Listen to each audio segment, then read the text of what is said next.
Hi everyone, कैसे हो आप सभी लोग। आई होप आप लोग अच्छे होंगे। मैं हूं राहुल जायसवाल एंड स्वागत करता हूं आप सभी का एक बार फिर हमारे यूट्यूब चैनल JR ट्यूटोरियल्स में। तो दोस्तों, सबसे पहली बात मैं आपको बताना चाहूंगा कि आप लोग 10th स्टैंडर्ड के अगर स्टूडेंट हो तो यार ये वीडियो आप लोग के लिए होने वाला है बहुत ज्यादा इंपॉर्टेंट, क्योंकि अगेन 10th स्टैंडर्ड के लिए साइंस 2 जो सब्जेक्ट है हमारा, ठीक है, जिसमें ज्यादातर जो टॉपिक है, जो चैप्टर्स है, वो बायोलॉजी के ऊपर बेस्ड है। तो जैसा मैंने आपसे एक प्रॉमिस भी किया था और आपको मैंने इन्फॉर्म भी किया था कि जो बायोलॉजी वाला पार्ट है ना, वो हम अभिषेक सर को दे रहे हैं। और जो लोग अभिषेक सर को नहीं जानते, मैं बता दूं कि अभिषेक सर 12th स्टैंडर्ड को पूरा कंप्लीट बायोलॉजी पढ़ाते हैं। ठीक है, हमारा जो 12th स्टैंडर्ड का वीडियोस जाते हैं हमारे चैनल पे, पूरा 12th का बायोलॉजी इन्होंने पढ़ाना स्टार्ट कर दिया और लगभग 3-4 चैप्टर हो भी चुके हैं वहां पे। तो मैंने बोला सर 10th स्टैंडर्ड के भी बच्चे हैं, उनको भी बायोलॉजी और ज्यादा डीप में पढ़ना है, क्योंकि सर ने स्पेशलाइजेशन भी एक तरीके से बायोलॉजी में की है और केमिस्ट्री में भी की है, लेकिन बहुत ज्यादा नॉलेज है सर को। ठीक है, तो इसके लिए 10th स्टैंडर्ड का जो साइंस 2 सब्जेक्ट है, तो सेकंड चैप्टर था जिसका नाम था life processes in living organism, ये सर ने पढ़ा के कंप्लीट कर दिया है। ठीक है, मैंने कुछ कमेंट्स पढ़े कि बच्चे लोग कमेंट कर रहे थे सर कि राहुल सर आप ही लोग, देखो मैंने आपको एक चीज इंफॉर्म किया हुआ है कि ऑलरेडी बहुत सारे सब्जेक्ट पढ़ा रहा हूं मैं और पढ़ा चुका भी हूं मैं, क्योंकि आपको मैं बताना चाहूंगा 10th स्टैंडर्ड का साइंस का, मैथ्स का, हर एक चीज का सिलेबस हमने पहले कंप्लीट करके रखा है। मैंने पूरा पढ़ा के कंप्लीट किया। ये आप लोग के लिए दोबारा से नया बैच है, तो ऑलरेडी जो चीज मैंने पढ़ा दिया है ना दोस्तों, वो वापस से हम पढ़ा रहे हैं। लेकिन मैंने सोचा कि यार बहुत ज्यादा लोड होने की वजह से यहां पे मैंने कुछ पार्ट अभिषेक सर को दिया है, ताकि अभिषेक सर पढ़ाएंगे, आपको बेहतरीन तरीके से पढ़ाएंगे और थोड़ा सा मेरे ऊपर जो प्रेशर है, जो काम का लोड है ना, वो कम हो जाए। तो अभिषेक सर वापस से सेकंड चैप्टर तो कंप्लीट उन्होंने कर दिया है, आप लोग जाके वीडियोस देख लेना। थर्ड चैप्टर भी स्टार्ट आज से हो जाएगा, जिसका नाम है life processes in living organism part 2। बहुत बेहतरीन चैप्टर है। सेक्सुअल रिप्रोडक्शन, असेक्सुअल रिप्रोडक्शन, सभी चीज कवर होने वाला है। आप लोगों को बहुत मजा आने वाला है पढ़ने में, क्योंकि यार हमारे बॉडी के रिलेटेड, प्लांट्स के बॉडी के रिलेटेड, एनिमल्स के बॉडी के रिलेटेड बहुत सारी चीजें हैं इस चैप्टर में पढ़ने मिलेगा आपको, तो मजा आएगा। अभी मैं माइक अभिषेक सर को दे रहा हूं, कंटिन्यू करेंगे। आप लोग प्यार देना, अच्छे तरीके से देखो और वीडियो को शेयर करो, ठीक है। चलो, थैंक यू सो मच। ये लो Abhishek sir. Thank you so much sir. तो जैसा कि आपको पता है कि ऑलरेडी मैंने जो सेकंड लेक्चर था, सेकंड लेसन था, वो मैंने आपको ऑलरेडी पढ़ाया हुआ था। ठीक है, बहुत सारे बच्चों को पसंद भी आया था। तो आज हम लोग स्टार्ट करने जा रहे हैं लेक्चर नंबर 3। ठीक है, सो हेलो, मेरा नाम है अभिषेक और स्वागत करता हूं एक बार फिर आपके प्यारे चैनल JR ट्यूटोरियल्स में। राहुल सर ने मुझे अपॉर्चुनिटी दी थी कि आपके जैसे प्यारे प्यारे बच्चों को पढ़ाया जाए। तो आज हम लोग स्टार्ट करने जा रहे हैं लेसन नंबर 3, जिसका नाम है living organism and life process in living organism part 2। ठीक है, जैसा कि आपको सर ने बताया, हम लोग इस लेसन को स्टार्ट करने जा रहे हैं पार्ट 2। क्यों भैया? क्योंकि जो फर्स्ट वाला पार्ट है ना, वो ऑलरेडी मैंने आपको पढ़ाया हुआ है। ठीक है, जो बच्चे नहीं जानते वो जाके देख लें, जो बहुत ही ज्यादा अच्छे से मैंने आपको हर एक स्टेप, हर एक चीजें समझाई हुई है। ठीक है, आज हम लोग बात करने वाले हैं लेसन नंबर 3 के बारे में। तो मैंने आपको लास्ट लेसन में बताया था कि बहुत सारे लाइफ प्रोसेस हमारे बॉडी में चलती रहती है, जैसे डाइजेस्टिव सिस्टम हमारे बॉडी में चल रहा है, रेस्पिरेटरी सिस्टम चल रहा है, सर्कुलेटरी सिस्टम चल रहा है, और हर एक सिस्टम, ठीक है, अपना एक इंपॉर्टेंट रोल रखता है। अगर कोई भी सिस्टम हमारे बॉडी में नहीं चला, कोई भी प्रोसेस हमारे बॉडी में नहीं चला, तो ये हमारे बॉडी के लिए बहुत ही बुरी बात होगी। हमारे बॉडी का फंक्शन रुक जाएगा बच्चों। ठीक है, हमारी बॉडी प्रॉपर्ली फंक्शन नहीं कर पाएगी। इसीलिए हम लोग ने एक और प्रोसेस पढ़ी थी लास्ट वाले लेसन में कि एनर्जी कैसे बनती है। ठीक है, मैंने आपको लास्ट वाले लेसन में बहुत ही अच्छे से पढ़ाया था कि एनर्जी कैसे बनती है। ये सारे प्रोसेस चलने के लिए एनर्जी बहुत ज्यादा इंपॉर्टेंट है। फिर मैंने आपको बताया था सेल डिवीजन के बारे में। तो सेल डिवीजन अगर आपने नहीं पढ़ा है, बहुत ही ज्यादा इंपॉर्टेंट टॉपिक है सेल डिवीजन। अगर आप आगे चल के हायर स्टडीज में बायोलॉजी परस्यू करना चाहते हो ना, बायोलॉजी अगर आप पढ़ना चाहते हो, तो आपको सेल डिवीजन आना ही चाहिए। तो अगर आपने नहीं देखा है तो जाके वो वीडियो देख लेना। ठीक है, आज हम लोग बात करने वाले हैं थर्ड लेसन की, और इस लेसन में हम लोग स्टार्ट करेंगे एक बहुत ही ज्यादा इंपॉर्टेंट लाइफ प्रोसेस के बारे में, जिसका नाम है रिप्रोडक्शन। ठीक है, बहुत ही ज्यादा इंपॉर्टेंट लाइफ प्रोसेस, जिसका नाम क्या है? रिप्रोडक्शन। अब आप लोग बोलोगे कि सर रिप्रोडक्शन ऐसा तो नहीं है कि अगर फॉर एग्जांपल, जैसे मैं अगर बात करूं डाइजेशन की, अगर मैं बात करूं रेस्पिरेशन की, अगर मैं बात करूं सर्कुलेशन की, तो अगर ये सारी चीजें नहीं होगी आपके बॉडी में, तो आप जनरली किसी भी पर्सन की डेथ हो जाएगी, अगर उसके बॉडी में ये सारे फंक्शन प्रॉपर्ली काम नहीं करेंगे। ऐसा नहीं है कि अगर किसी ऑर्गेनिज्म के बॉडी में रिप्रोडक्शन ना करे, कोई अगर ऑर्गेनिज्म रिप्रोडक्शन ना करे, तो वो ऑर्गेनिज्म की डेथ नहीं होगी। ठीक है, वो ऑर्गेनिज्म जिंदा रह सकता है, लेकिन जो उसकी स्पीशीज है, ठीक है, उसकी जो स्पीशीज है, वो आगे आने वाले जनरेशन तक पहुंच नहीं पाएगी। अगर रिप्रोडक्शन नहीं होगा, अगर रिप्रोडक्शन नहीं होगा, तो आगे आने वाली जो जनरेशंस हैं वो एग्जिस्ट नहीं कर पाएंगी, और जनरली हमारे अर्थ पे जितनी भी स्पीशीज है वो सारी की सारी क्या हो जाएंगी? एक्सटिंक्ट हो जाएंगी। समझ में आ रही बात? इसीलिए रिप्रोडक्शन भी बहुत ही ज्यादा इंपॉर्टेंट लाइफ प्रोसेस बन जाता है। अब कुछ बच्चों को नहीं पता रिप्रोडक्शन मतलब क्या होता है, तो देखो इस वर्ड में ही इसका मतलब छुपा हुआ है। एक वर्ड है यहाँ पे प्रोडक्शन। ठीक है, प्रोडक्शन मतलब क्या? कोई चीज को प्रोड्यूस करना, कोई चीज को बनाना। ठीक है, और री मतलब क्या होता है? वापस। री का मतलब क्या होता है? वापस। सही बात है, तो कोई चीज को वापस प्रोड्यूस करना। इसका मतलब क्या है कि एक ऑर्गेनिज्म था, अब वो ऑर्गेनिज्म उसी के जैसा, ठीक है, वो ऑर्गेनिज्म उसी के जैसा एक और ऑर्गेनिज्म को क्या कर रहा है, प्रोड्यूस कर रहा है, एक और ऑर्गेनिज्म को क्या कर रहा है, प्रोड्यूस कर रहा है। इसी प्रोसेस को हम लोग क्या कहेंगे, रिप्रोडक्शन, ठीक है, इसी प्रोसेस को हम लोग क्या कहेंगे, रिप्रोडक्शन, ठीक है। तो production of a same species, उसी स्पीशीज का फॉर्मेशन हो रहा है। कभी भी अगर इंसानों का जो बेबी होता है वो डॉग की तरह नहीं दिखता ना, डॉग नहीं होता इंसानों का बेबी, ठीक है। कैट का बेबी माउस की तरह दिखता है क्या, बिल्कुल भी नहीं। कैट है तो वो कैट को ही जन्म देगी, इंसान है तो वो इंसान को ही जन्म देंगे। तो जो स्पीशीज है ना, रिप्रोडक्शन में हमेशा स्पीशीज सेम होती है, ठीक है। सो यहां पे मैं आपके लिए एक छोटा सा डेफिनेशन लेके आया हूं जो आपकी बुक में भी ऑलरेडी दिया हुआ है। क्या कहता है डेफिनेशन, जरा सुनो। Formation of a new species, ठीक है, न्यू ऑर्गेनिज्म, एक नया ऑर्गेनिज्म को फॉर्म करना, formation of a new organism of the same species bye earlier existing organism. मतलब जो पहले जो ऑर्गेनिज्म एग्जिस्ट करता था, ठीक है, पहले जो ऑर्गेनिज्म एग्जिस्ट करता था वो क्या करेगा, एक नया ऑर्गेनिज्म फॉर्म करेगा, एक नया ऑर्गेनिज्म क्या करेगा, फॉर्म करेगा। और वो जो नया ऑर्गेनिज्म फॉर्म हुआ है ना, वो अर्लियर के जैसा ही दिखेगा, सेम टू सेम उसी की तरह दिखेगा। इसी को हम लोग क्या कहते हैं, रिप्रोडक्शन। समझ में आई बात, वापस पढ़ो क्या लिखा है यहाँ पे, formation of the new organism of a same species, उसी स्पीशीज का ऑर्गेनिज्म फॉर्म हो रहा है बाय अर्लियर एग्जिस्टिंग ऑर्गेनिज्म, ठीक है। इतनी बातें क्लियर है। इसी चीज को this is called as reproduction, इसी को हम लोग क्या कहते हैं, रिप्रोडक्शन कहते हैं। इतनी बातें क्लियर है। अब रिप्रोडक्शन दो टाइप के होते हैं, ठीक है। रिप्रोडक्शन जनरली कितने टाइप के होते हैं, दो टाइप के होते हैं। एक होता है एसेक्सुअल रिप्रोडक्शन, ठीक है, एक होता है एसेक्सुअल रिप्रोडक्शन और एक होता है सेक्सुअल रिप्रोडक्शन, ठीक है। एक होता है एसेक्सुअल रिप्रोडक्शन और एक होता है सेक्सुअल रिप्रोडक्शन। अब दोनों में मतलब क्या है, दोनों में डिफरेंस क्या है, ये आपको पता होना बहुत ही ज्यादा जरूरी है, ठीक है। अब देखो ध्यान दो, एक प्रॉपर सा फंडा आपको समझना पड़ेगा इन दोनों का डिफरेंस पता करने के लिए, जिसे हम लोग कहते हैं फर्टिलाइजेशन।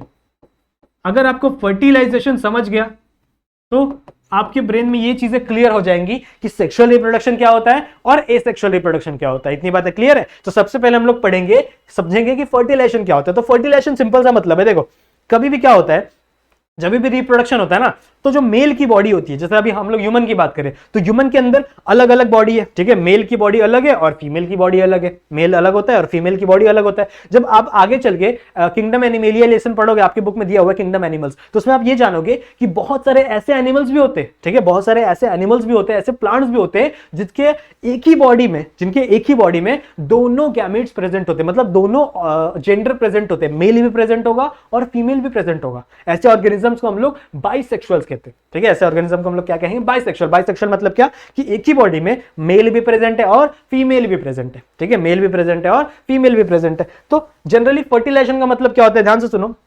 जो मेल का बॉडी है, ठीक है, जो मेल की बॉडी है वो एक सेल्स बनाएगी जिनको हम लोग कहते हैं गैमेट, ठीक है। तो अगर मैं मेल की बात करूं तो मेल की बॉडी एक सेल्स बनाएगी जिसे हम लोग क्या कहेंगे, गैमेट। तो for example this is the gamete, और इसकी ये गैमेट कौन बना रहा है, मेल बना रहा है, इसीलिए हम लोग इस गैमेट को हम लोग क्या कहेंगे, male gamete, what we call, इसे हम लोग क्या कहेंगे, मेल गैमेट कहेंगे, ठीक है। सेम ऐसा ही होगा फीमेल के साथ भी। फीमेल जो होगी, ठीक है, फीमेल जो होगी वो भी एक ऐसा सेल बनाएगी जिसे हम लोग क्या कहेंगे, गैमेट। और ये गैमेट भी क्या होगा, अब ये गैमेट कौन बना रहा है, फीमेल बना रही है, तो इसको हम लोग क्या नाम देंगे, फीमेल गैमेट। क्या नाम देंगे इसे हम लोग, फीमेल गैमेट। थोड़ा सा समझ लो, आपको समझ में आ जाएगा सेक्सुअल रिप्रोडक्शन क्या होता है और एसेक्सुअल रिप्रोडक्शन क्या होता है। इतनी बातें क्लियर है। तो मेल क्या करेगा, एक गैमेट बनाएगा जिसे हम लोग कहेंगे मेल गैमेट। फीमेल क्या करेगी, गैमेट बनाएगी जिसे हम लोग क्या कहेंगे, फीमेल गैमेट। और आगे चलकर, ठीक है, आगे चलकर ये गैमेट एक दूसरे से फ्यूज हो जाते हैं। आगे चल के क्या होता है, ये गैमेट एक दूसरे से फ्यूज हो जाते हैं। इस फ्यूजन को ये जो फ्यूजन हो रही है ना, यहां पे ध्यान दो, यहां पे जो फ्यूजन हुई, ठीक है, ये मेल गैमेट था, ये फीमेल गैमेट था। तो जैसे ही मेल और फीमेल गैमेट का फ्यूजन हुआ तो यहां पे एक दूसरा सेल बन जाएगा,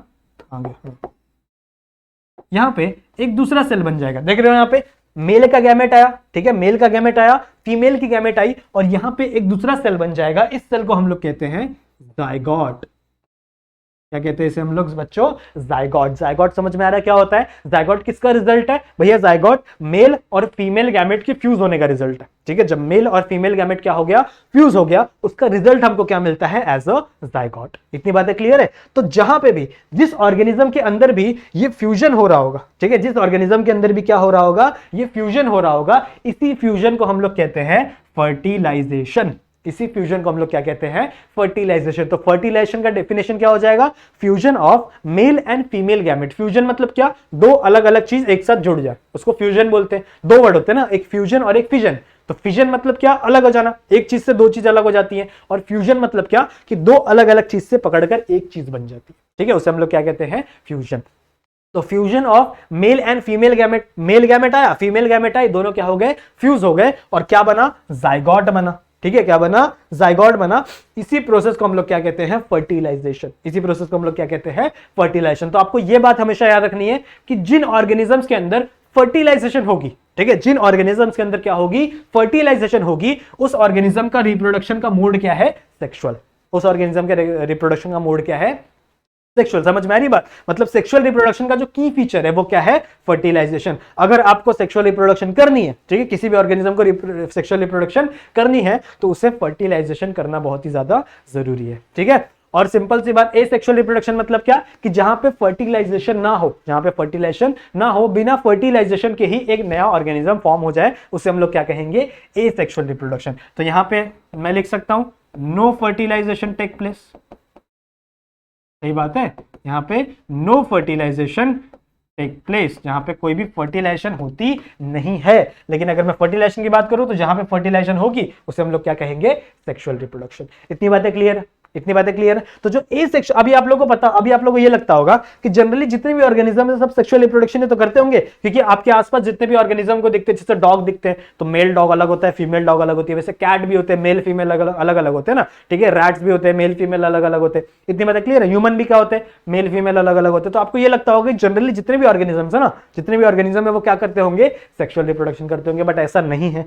मोस्ट ऑफ द ऑर्गेनिजम्स, ठीक है, मोस्ट ऑफ द ऑर्गेनिजम्स क्या करते हैं, एसेक्सुअल रिप्रोडक्शन करते हैं। तो जितने भी छोटे छोटे माइक्रोब्स हैं, ठीक है, माइक्रोब्स हो गए, बैक्टीरिया हो गए, यूनिसेलुलर ऑर्गेनिजम्स हो गए, वो जनरली क्या करते हैं, एसेक्सुअल रिप्रोडक्शन करते हैं। अब एसेक्सुअल रिप्रोडक्शन में देखो होता क्या है, यहां पे सिर्फ और सिर्फ एक पेरेंट इन्वॉल्व होता है। अब देखो यहां पे मैं बात करूं तो दो पेरेंट इन्वॉल्व थे। पेरेंट मतलब क्या, कि जो आगे चल के, जिससे आगे चल के नया जनरेशन फॉर्म होने वाला है। जैसे मैं बताया था ना यहाँ पे, एग्जिस्टिंग ऑर्गेनिज्म, ये एग्जिस्टिंग ऑर्गेनिज्म नया ऑर्गेनिज्म फॉर्म करेगा, मतलब ये एग्जिस्टिंग ऑर्गेनिज्म क्या हो गया, पेरेंट हो गया।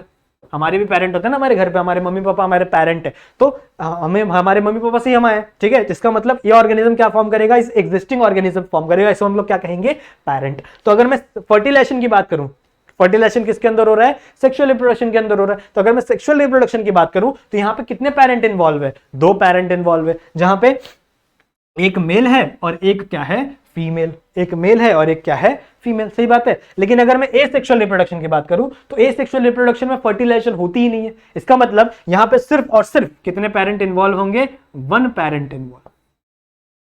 कितने पेरेंट इन्वॉल्व होंगे, एक ही पेरेंट इन्वॉल्व होगा। समझ में आ रही बात, तो यहां पे वन पेरेंट होंगे, यहां पे दो पेरेंट इन्वॉल्व होंगे। इतनी बातें क्लियर है। तो आ जाओ, हम लोग सबसे पहले पढ़ेंगे, इस लेसन में हम लोग सबसे पहले पढ़ेंगे एसेक्सुअल रिप्रोडक्शन के बारे में। और एसेक्सुअल रिप्रोडक्शन में भी हम लोग सबसे पहले पढ़ेंगे यूनिसेलुलर ऑर्गेनिजम्स के बारे में। यूनिसेलुलर मतलब क्या होता है भैया, ये भी जान लो, कुछ बच्चों को नहीं पता होगा तो पता कर लो। यूनिसेलुलर मतलब क्या होता है, कि ऐसे ऑर्गेनिज्म जिनके पास सिर्फ और सिर्फ एक सेल प्रेजेंट है, जिनके पास क्या है, सिर्फ और सिर्फ एक सिंगल सेल प्रेजेंट है, उसे हम लोग क्या कहेंगे, यूनिसेलुलर ऑर्गेनिज्म। और जिसके पास एक से ज्यादा सेल प्रेजेंट हो, वो क्या है, मल्टीसेलुलर। जैसे वी आर ह्यूमंस, हम लोग क्या है, मल्टीसेलुलर। इतनी बातें क्लियर है।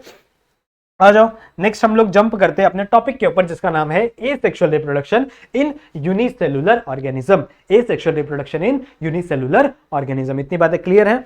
आ जाओ, सबसे पहले हम लोग को पढ़ना है बाइनरी फिजन। सबसे पहले हम लोग को क्या पढ़ना है इसके अंदर, बाइनरी फिजन। अब बाइनरी फिजन मतलब होता क्या है, बाइनरी मतलब होता है टू, ठीक है। बाइनरी का मतलब क्या होता है, दो। और फिजन का मतलब मैंने आपको बताया, फ्यूजन और फिजन दो चीजें बताई ना मैंने आपको। तो फ्यूजन मतलब मैंने आपको क्या बताया था, कोई भी दो चीज आके मिल जाती है, एक हो जाती है। और फिजन मतलब मैंने आपको क्या बताया था, कि कोई भी एक चीज है, ठीक है, कोई भी एक चीज है, वो आगे चलो क्या हो जाएगी, दो पार्ट में डिवाइड हो जाएगी। जैसे ये पेंसिल है, अगर सॉरी ये पेंसिल है, तो आगे चल के इसको मैं तोड़ दूंगा, तो ये क्या हो गया, दो पार्ट में डिवाइड हो गया, तो इसका फिजन हो गया, ठीक है। इसका क्या हो गया, फिजन हो गया। ऐसा समझाने के लिए आपको बता रहा हूं, ओके। तो अगर बाइनरी फिजन का मतलब क्या होता है, कि एक ऑर्गेनिज्म, ठीक है, एक ऑर्गेनिज्म डिवाइड हो जाएगा, फिजन हो जाएगा जिसके अंदर, और कितने ऑर्गेनिज्म फॉर्म हो जाएंगे, दो ऑर्गेनिज्म फॉर्म हो जाएंगे। क्योंकि यहां पे वर्ड क्या लगाया हुआ है, बाइनरी लगाया हुआ है।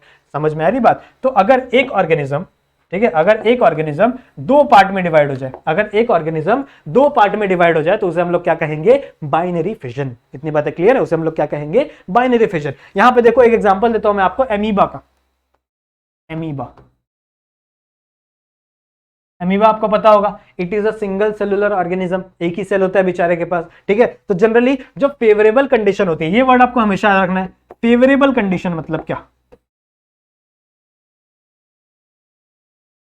फेवरेबल कंडीशन मतलब क्या, कि जब इस ऑर्गेनिज्म के पास फूड सोर्स होगा, ठीक है, खाने के लिए अच्छी चीजें होंगी, रहने के लिए अच्छा जगह होगा, जहां पे इसको कोई प्रेडेट ना कर पाए, इसको कोई खा नहीं पाए, मार ना पाए, ऐसी जगह को जहां पे ये एकदम आराम से रह सके, इसके पास खाना भी है, इसके पास हर एक जिंदगी के सुख है, ठीक है। ऐसे कंडीशन को हम लोग क्या कहते हैं, फेवरेबल कंडीशन। क्या कहते हैं इसे हम लोग, फेवरेबल कंडीशन। तो हमेशा याद रखना, जब भी फेवरेबल कंडीशन होगी तो एमीबा हमेशा बाइनरी फिजन परफॉर्म करेगा। क्या परफॉर्म करेगा, बाइनरी फिजन परफॉर्म करेगा। अब जब भी, अब ये तो हो गई फेवरेबल कंडीशन की बात, अगर अनफेवरेबल कंडीशन की बात करो, जो अनफेवरेबल कंडीशन मतलब क्या, कि जब अमीबा को डर लगेगा कि भैया अब शायद मैं मर सकता हूं, अगर मेरी स्पीशीज अब एक्सटिंक्ट हो सकती है, तो वो क्या करेगा, मल्टीपल फिजन करेगा, जो मैं आपको नेक्स्ट टॉपिक आपको पढ़ाऊंगा, ठीक है। तो अभी हम लोग पहले पढ़ते हैं बाइनरी फिजन के बारे में। तो बाइनरी फिजन मतलब क्या, ये एक एमीबा का सेल है, इर्रेगुलर सी बॉडी होती है ना उसकी, तो ये एक एमीबा का बॉडी है। ये जनरली क्या होगा, आगे चल के दो पार्ट्स में डिवाइड हो जाएगा। दिख रहा है आपको, सबसे पहले ये है न्यूक्लियस, ये एमीबा का न्यूक्लियस था।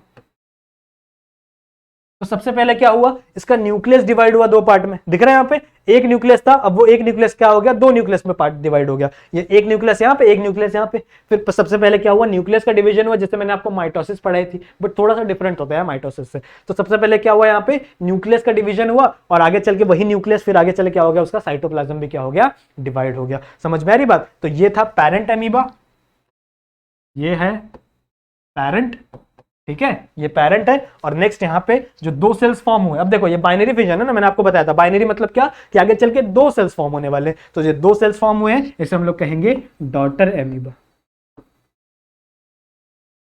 Daughter amoeba. इतनी बातें क्लियर है, ठीक है, इतनी बातें क्लियर है। सिंपल सा चीज है कि एक एमीबा आगे चल के दो टुकड़ों में बढ़ गया, एक एमीबा आगे चल के दो टुकड़ों में बढ़ गया, उसे हम लोग क्या कहते हैं, बाइनरी फिजन। बाइनरी फिजन हमेशा आपको याद रखना है कि ये होती है हमेशा फेवरेबल कंडीशन में, जब भी उसके पास भरपूर खाना नाश्ता है तभी वो क्या करेगा, बाइनरी फिजन करेगा। अब बाइनरी फिजन भी तीन टाइप की होती है, अभी जो हम लोग ने पढ़ा it is a simple binary fission. ये कौन सी बाइनरी फिजन है, सिंपल बाइनरी फिजन, ठीक है। अभी हम लोग ने पढ़ा सिंपल बाइनरी फिजन, और दो टाइप की बाइनरी फिजन भी है, और दो टाइप की बाइनरी फिजन कौन सी है मैं आपको बताता हूं। जो सबसे पहला देखो यहाँ पे टाइप्स ऑफ बाइनरी फिजन, तो सबसे पहला जो हम लोग को पढ़ना है टाइप्स में, अभी हम लोग ने सिंपल वाला पढ़ लिया, तो सिंपल बाइनरी फिजन ये हो गया एक, ठीक है। नेक्स्ट हम लोग को पढ़ना है ट्रांसवर्स बाइनरी फिजन।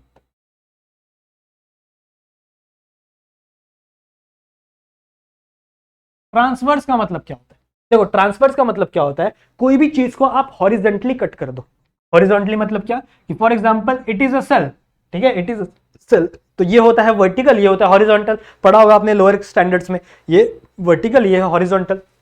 तो किसी भी चीज को आप हॉरिजॉन्टली अगर कट कर दोगे, ठीक है, अगर फॉर एग्जांपल इसको मैं हॉरिजॉन्टली कट कर दिया, हॉरिजॉन्टली कट कर दिया, तो इट इज अ ट्रांसवर्स, ठीक है। हम लोग क्या कहेंगे उसको, हम लोग ट्रांसवर्स। तो अगर कोई भी ऑर्गेनिज्म हॉरिजॉन्टली डिवाइड हो जा रहा है, ठीक है, कोई भी ऑर्गेनिज्म क्या हो रहा है, हॉरिजॉन्टली क्या कर रहा है, डिवीजन दिखा रहा है, बाइनरी फिजन दिखा रहा है, तो उसको हम लोग क्या कहेंगे, ट्रांसवर्स बाइनरी फिजन। इसमें आपको एग्जांपल याद रखना है, हमेशा एग्जांपल आपको सबका याद रखने हैं। बाइनरी फिजन में कौन सा एग्जांपल था, एमीबा का, ठीक है। यहां पे आपको एग्जांपल याद रखना है पैरामीशियम का,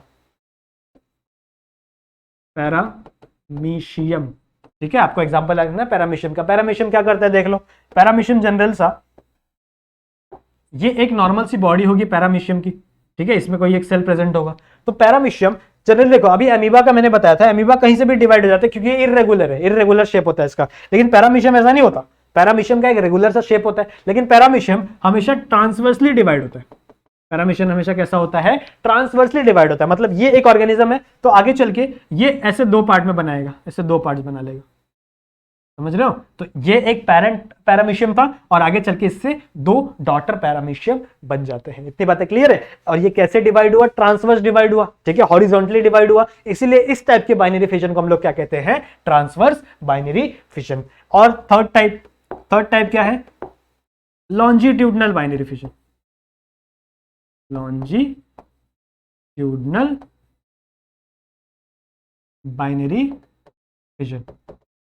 लॉन्जिट्यूडनल मतलब क्या, अभी मैंने आपको हॉरिजॉन्टली वाला बता दिया, अब हॉरिजॉन्टली की जगह इसको वर्टिकली डिवाइड कर दो, ऐसे डिवाइड कर दो, मतलब कोई ऑर्गेनिज्म ऐसा है, ठीक है, अब वो अभी कैसा हॉरिजॉन्टली, ये तो ट्रांसवर्स था, अभी वो कैसे डिवाइड होगा, ऐसे डिवाइड हो जाएगा, ठीक है, इसको हम लोग क्या कहेंगे, लॉन्जिट्यूडनल बाइनरी फिजन, ठीक है, इसको हम लोग क्या कहेंगे, लॉन्जिट्यूडनल बाइनरी फिजन। इसमें कौन सा एग्जांपल आपको याद रखना है, इसमें आपको याद रखना है हमेशा एग्जांपल हाइड्रा का, एग्जांपल कौन सा याद रखना है आपको, हमेशा हाइड्रा का। ये सारी चीजें आप लिख लेना अपने बुक पे, ठीक है, अपना बुक और पेन, आई होप आप लोग अपना बुक और पेन लेके बैठे होंगे वहां पे उस साइड में, ठीक है। तो ये किसके अंदर होता है, हाइड्रा के अंदर होता है। हाइड्रा कैसे करता है, देखो मैं आपको बताता हूँ, ये जनरल से एक बॉडी होती है हाइड्रा की, ठीक है, कुछ ऐसी सी बॉडी होती है। तो हाइड्रा क्या करेगा, इसके बीच से यहां से क्या करेगा, डिविजन करेगा, ठीक है। तो एक बॉडी यहां पे फॉर्म होगा और एक बॉडी यहां पे फॉर्म होगा, समझ रही बात, ठीक है, और ये आगे चल के क्या हो जाएंगे, डिवाइड हो जाएंगे। तो यहाँ पे एक दूसरा, दो हाइड्रा यहाँ पे फॉर्म हो जाएंगे। इतनी बातें क्लियर है, ठीक है। तो ये कैसा डिवीजन दिखाया, कुछ ऐसा सा डिवीजन दिखाया, इसलिए इसे हम लोग क्या कहते हैं, लॉन्जिट्यूडनल बाइनरी फिजन। पैरामीशियम की बात करें तो पैरामीशियम यहां से कट गया था, तो ऐसे बाइनरी फिजन दिखा, तो इसे हम लोग क्या कहेंगे, बाइनरी फिजन। और उसके पहले वाला क्या था, सिंपल बाइनरी फिजन, जो मैंने आपको ऑलरेडी यहाँ पे एक्सप्लेन किया हुआ था। सही बात है, जो किसी भी इर्रेगुलर शेप से क्या हो जाए, डिवाइड हो जाए। सिंपल बाइनरी फिजन में आपको कौन सा एग्जांपल याद रखना है, अमीबा का, ठीक है। और ट्रांसवर्स बाइनरी फिजन में आपको एग्जांपल याद रखना है पैरामीशियम का, और लास्ट आपको लॉन्जिट्यूडनल में याद रखना है हमेशा हाइड्रा का। इतनी बातें क्लियर है। नेक्स्ट अगर मैं बात करूं तो हम लोग नेक्स्ट पढ़ेंगे मल्टीपल फिजन के बारे में। अब मैंने आपको बताया ऑलरेडी कि एमीबा जब उसके पास फेवरेबल कंडीशन है, उसके पास कोई दिक्कत नहीं है, जिंदगी के सारे सुख है उसके पास, तो वो क्या करता है, बाइनरी फिजन करता है। लेकिन जब उसको ऐसा लगता है कि उसके ऊपर कोई प्रॉब्लम आने वाली है, ठीक है, उसकी जान खतरे में है, तो वो क्या करता है, मल्टीपल फिजन करता है। अब मल्टीपल का मतलब क्या है, बहुत सारे, और फिजन का मतलब मैंने आपको ऑलरेडी बताया, डिवाइड हो जाना, बहुत सारे पार्ट्स में क्या हो जाना, डिवाइड हो जाना। इसी को हम लोग क्या कहते हैं, मल्टीपल फिजन कहते हैं। अब होता क्या है, देखो, जब भी अनफेवरेबल कंडीशन होगी, जनरल सम अमीबा क्या होता था, इररेगुलर शेप का होता था, कुछ ऐसे ऐसा शेप होता था अमीबा का, ठीक है, इररेगुलर शेप होता था। लेकिन जैसे ही अनफेवरेबल कंडीशन होती है, ठीक है, ये वर्ड आपको हमेशा याद रखना है,